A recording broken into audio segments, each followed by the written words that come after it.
अधिक मास की एकादशी जो पुरुषोत्तम मास में जो शुक्ल पक्ष की एकादशी आओ हैं उन्हें पद्मिनी एकादशी बोली जाओ हैं। इनमें राधा कृष्ण की और शिव पार्वती की विशेष पूजा करी जाए। तो मैं थाने यहाँ कथा सुनाऊंगी, पूर्ण रूप से सुनियो और पसंद आवे तो लाइक शेयर और सब्सक्राइब जरूर करियो। बोलिए श्री कृष्ण भगवान की जय। धर्मराज युधिष्ठिर बोले कि हे भगवान, अब आप अधिक मास की शुक्ल पक्ष की एकादशी के बारे में बतलाइए। उस एकादशी का क्या नाम है तथा उसके व्रत की विधि क्या है, सो विधि पूर्वक कहिए। श्री कृष्ण बोले कि हे राजन, अधिक लो मास में एकादशी जो कि अनेक पुण्यों को देने वाली है, उसका नाम पद्मा एकादशी है। इस एकादशी के व्रत से मनुष्य विष्णु लोक को जाता है। हे राजन, इस विधि को मैंने सबसे प्रथम नारद जी से कहा था। वह विधि अनेक पापों को नष्ट करने वाली तथा मुक्ति प्रदान करने वाली है। अब मैं तुमसे उस विधि को पुनः कहता हूँ, आप ध्यान पूर्वक सुनिए।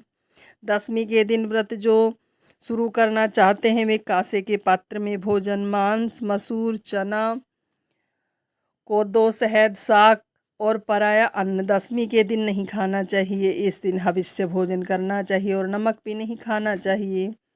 उस रात्रि को भूमि पर शयन करना चाहिए और ब्रह्मचर्य पूर्वक रहना चाहिए। एकादशी के दिन प्रातः उठकर नित्य क्रिया से निवृत्त होकर दातुन करनी चाहिए और 12 कुल्ला करके पुण्य क्षेत्र में स्नान करने चला जाना चाहिए। उस समय गोबर, मृतिका, तिल, कुश तथा आमल की पूर्ण विधि पूर्वक स्नान करना चाहिए। स्नान करने से प्रथम शरीर में मिट्टी लगाते हुए उसी से प्रार्थना करनी चाहिए, हे मृतिके, तुमको भगवान ने शुकर रूप धारण करके निकाला है। ब्रह्मा जी ने तुम्हें दिया है और कश्यप जी ने तुम्हें मंत्रों से पूजा है, इसीलिए तुम मुझे भगवान की पूजा करने के लिए शुद्ध बना दो। समस्त अवस्थियों से पैदा हुई गो पेट से स्थित करने वाली और पृथ्वी को पवित्र करने वाली तुम मुझे शुद्ध करो। ब्रह्मा के थूक से पैदा होने वाली तुम मेरे शरीर को छूकर मुझे पवित्र करो। हे शंख चक्र गदाधारी देवों के देव जगन्नाथ, आप मुझे स्नान के लिए आज्ञा दीजिए। इसके उपरांत वरुण मंत्र को जप कर स्नान करना चाहिए। पवित्र तीर्थों के अभाव में उनका स्मरण करते हुए किसी तालाब में स्नान करना चाहिए। स्नान करने के पश्चात स्वच्छ बगैर फटे वस्त्र को धारण करके तथा संध्या तर्पण करके मंदिर में जाकर भगवान की पूजा करनी चाहिए। स्वर्ण की राधा सहित कृष्ण भगवान की प्रतिमा और पार्वती सहित महादेव जी की प्रतिमा बनाकर पूजन करें।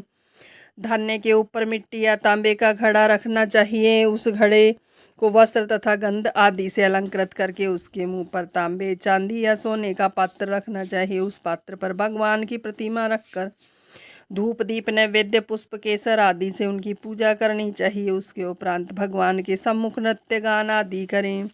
उस दिन पतित तथा राजस्वला स्त्री का स्पर्श नहीं करना चाहिए। उस दिन असत्य बोलना तथा गुरु और ब्राह्मण की निंदा नहीं करनी चाहिए। उस दिन भक्तजनों के साथ भगवान के सामने पुराण की कथा सुननी चाहिए। अधिक मास की शुक्ल पक्ष की पद्मिनी एकादशी का व्रत निर्जल करना चाहिए। यदि मनुष्य शक्ति रहित हो तो उसे जलपान या अल्पाहार से व्रत करना चाहिए। रात्रि में जागरण करके नाच और गान करके भगवान का स्मरण करते रहना चाहिए। प्रति प्रहर मनुष्य को भगवान या महादेव जी की पूजा करनी चाहिए। भगवान को पहले पहर में नारियल, दूसरे में बेलपत्र, बील फल, तीसरे में सीताफल, चौथे में सुपारी, नारंगी अर्पण करना चाहिए। इससे पहले पहर में अग्नि होम का, दूसरे में वाजपेयी यज्ञ का, तीसरे में अश्वमेघ यज्ञ का, चौथे में राजसूय यज्ञ का फल मिलता है। इस फल से अधिक संसार में न यज्ञ, न विद्या, न तप, न दान आदि है। एकादशी का व्रत करने वाले मनुष्य को समस्त तीर्थ और यज्ञों का फल मिलता है। इस तरह से सूर्योदय तक जागरण करना चाहिए और स्नान करके ब्राह्मणों को भोजन कराना चाहिए। सब पदार्थ भगवान की प्रतिमा सहित ब्राह्मणों को दे देना चाहिए। इस प्रकार जो मनुष्य विधि पूर्वक भगवान की पूजा तथा व्रत करते हैं उनका जन्म सफल होता है और इस लोक में अनेक सुखों को भोग कर अंत में परम धाम को जाते हैं। हे राजन, मैंने आपको एकादशी के व्रत का पूरा विधान बता दिया। अब जो पद्मिनी एकादशी का भक्ति पूर्वक व्रत कर चुके हैं उनकी कथा को कहता हूँ, ध्यान पूर्वक स्मरण कीजिए। है सुंदर कथा पुलसत्य ने नारद जी से कही थी। एक समय कीर्तिवीर्य ने रावण को कारागार में बंद कर रखा। उसको पुलसत्य जी ने कीर्तिवीर्य से विनय करके छुड़ाया। इस घटना को सुनकर नारद जी ने पुलसत्य से पूछा कि हे महाराज, उस मायावी रावण को जिसने समस्त देवताओं सहित देवराज इंद्र को जीत लिया, कीर्तिवीर्य ने किस प्रकार जीता, जो आप मुझे समझाइए। इस पर पुलस्त्य बोले कि हे नारद जी, आप पहले कीर्तवीर्य की उत्पत्ति सुनो। त्रेता युग में महिष्मति नाम की नगरी में कीर्तवीर्य नामक एक राजा राज्य करता था। उस राजा की 100 स्त्रियाँ थी, उसमें से किसी के भी राज्य भार लेने वाली योग्य पुत्र नहीं था। बस राजा ने आदरपूर्वक पंडितों को बुलवाया और पुत्र की प्राप्ति के लिए किए, परंतु सब असफल रहे।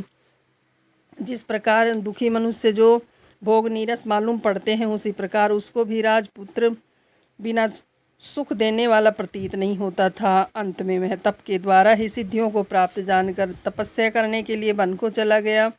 उसकी स्त्री हरिश्चंद्र की पुत्री प्रमदा वस्त्रांगकारों को त्याग कर अपने पति के साथ गंधमादन पर्वत पर चली गई। इस स्थान पर इन लोगों ने 10 सहस्त्र वर्ष तक तपस्या की, परंतु सिद्धि प्राप्त न हो सकी। राजा के शरीर में केवल हड्डियां रह गई हैं। देख एक प्रमदा ने विनय सहित महासती अनुसुईया से पूछा कि मेरे पति देव को तपस्या करते हुए 10 सहस्त्र वर्ष बीत गए, परंतु अभी तक भगवान प्रसन्न नहीं हुए जिससे मुझे पुत्र प्राप्त हो।